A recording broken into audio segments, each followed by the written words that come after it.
இன்றைக்கு வந்து நான் பீட்சா செய்து காட்ட போகிறேன். ரோஸ்ட் பானில் தான் இன்றைக்கு நான் பீட்சா செய்து காட்ட போகிறேன். இந்த இருக்குது. இதில் வந்து நான் ஒரு ரோஸ்ட் பான் எடுத்திருக்கேன். கிராம் கணக்குன்னு சொன்னால் 220 கிராம் வருது ரோஸ்ட் பான். இப்போ இதை நாங்கள் வெட்டி எடுப்போம். ஆனால் வந்து இந்த மேல் இருக்கிறதுல இது கொஞ்சம் வந்து ஹார்டாக இருக்கிறோடைய இதை நான் வெட்டி எடுக்க போகிறேன். இப்போ கீழே வந்து ஹார்டாக இருந்தால் அதை வெட்டி எடுங்கோ. இப்போ இதை நாங்கள் வெட்டி எடுப்போம். இந்த இருக்குது. இந்த ஹார்டானது நான் வட்டி எடுத்திருக்கேன். இது தேவையில்லை. இப்போ வந்து இந்த பானை வந்து நாங்கள் சின்ன சின்ன பீஸாக வட்டி எடுப்போம். ஸோ உங்களுக்கு ரோஸ்ட் பானில் இது செய்ய விருப்பம் இல்லாட்டி நீங்கள் நார்மல் பான் சாண்ட்விச் பான் இருக்கு தானே அதிலே நீங்கள் செய்யலாம்.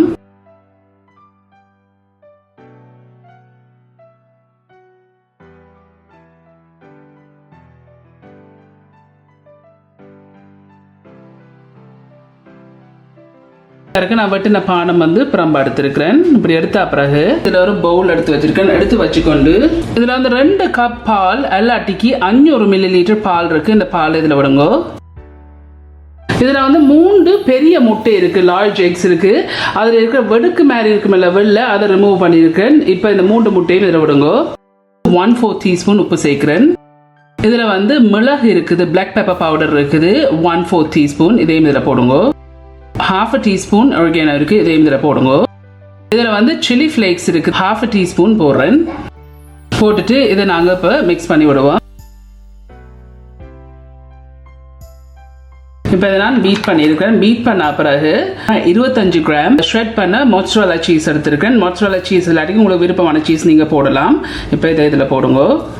போட்டுட்டு இதை நல்லா மிக்ஸ் பண்ணி விடுங்க.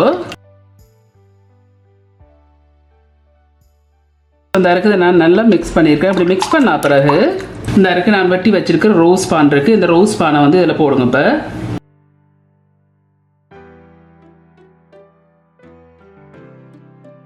இதில் வந்து நான் ஒரு உள்ளி பல்ல எடுத்து நல்லா குருணியாக வெட்டியிருக்கேன். இப்போ இதையும் இதில் போடுங்க. இதை நல்லா மிக்ஸ் பண்ணி விடுங்க. நான் வந்து ஒரு 5லேருந்து 8 நிமிஷம் இப்படியே விட போகிறேன். இந்த பான் வந்து இந்த பால் எல்லாத்தையும் இழுத்து எடுக்கிறதுக்கு. ஹீட்டை வந்து லோவ்லேருந்து கொஞ்சம் கூட்டி இருக்கிறேன். கூட்டி வச்சிடாதீங்க. 1/2 டீஸ்பூன் பட்டர் இருக்குது. இந்த பட்டர் இதில் போடுங்க. இந்த பட்டர் வந்து ஹீட் ஏறிட்டு இந்த இருக்குது நான் மிக்ஸ் பண்ணி வச்சுக்கிற ரோஸ் பான் ஹேண்டில் இதை போடுவோம். ஈவன்லியாக ஸ்ப்ரெட் பண்ணி விடுங்க. இப்போ மூடி போட்டு சரியாக 20 நிமிஷம் லோவ்லேருந்து கொஞ்சம் குறைச்சி வச்சுட்டு இதை வந்து வேக விடுவோம். டோட்டலியாக வந்து 20 நிமிஷம் வெயிட்டு. ஸோ இப்போ இது நாங்கள் மெட்ட பக்கம் திருப்பி விடுவோம். மெட்ட பக்கம் திருப்புறதுக்கு நான் இதில் ஒரு பிளேட் எடுத்துருக்கேன். எடுத்து வச்சுட்டு இதுக்கு மேலே வச்சுட்டு இந்த இருக்கு இப்படி திருப்பி போட்டு திருப்பி வந்து இந்த பேனில் போடுவோம். இந்த இருக்கு. இதில் இந்த பீட்சா சாஸ் இருக்குது. இந்த பீட்சா சாஸில் மேலே பூசுவோம். இதில் வந்து மொச்சரல்லா சீஸ் இருக்குது. உங்களோட தேவைக்கு ஏற்ற மாதிரி இதில் போடுங்க மேலே. இதில் வந்து மஷ்ரூம் இருக்குது. உங்களுக்கு விருப்பத்துக்கு ஏற்ற டாப்பிங்ஸ் நீங்கள் போடுங்க. இதில் வந்து ஹாட் டாக் இருக்குது. இதில் வந்து பெல் பெப்பர் இருக்குது, சிவப்பு பெல் பெப்பர். இதையும் இதில் போடுங்க. இதில் வந்து கிரீன் பெப்பர் இருக்குது. இதையும் இதில் போடுங்க. இதில் வந்து தக்காளி பழம் இருக்குது. இதையும் இதில் நான் போடுறேன். இதில் வந்து கீரை இருக்குது. நான் பேபி ஸ்பினிச் எடுத்து இப்படி வெட்டி வச்சிருக்கேன். இதில் வந்து எண்ணெய் கொஞ்சம் மொச்சரல்லா சீஸ் மேலே போட போகிறேன். ஸோ நீங்கள் மொச்சரல்லா சீஸ் எண்ணெய் நீங்கள் இதுக்கு மேலே போடாட்டிக்கு நீங்கள் உப்பும் பெப்பரும் கொஞ்சம் போடுங்க. பட் நான் சீஸ் போடுற வழியாக தான் நான் போடல மேலே.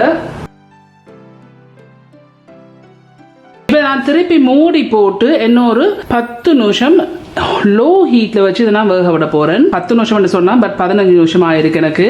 ஸோ இது நல்லா வேக ஹீட்டுது. ஸோ இந்த இருக்கு நான் இந்த கட்டிங் போர்டில் வந்து இதை ட்ரான்ஸ்ஃபர் பண்ணி எடுக்க போகிறேன்.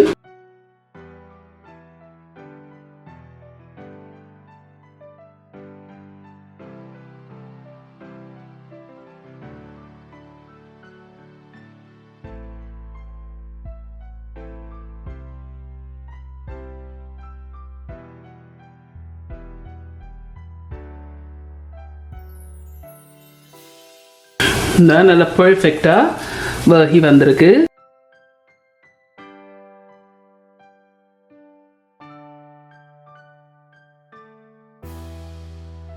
ஸோ இதுதான் இந்த ரோஸ்ட் பானில் செய்கிற பீட்சா செய்து முடிஞ்சது.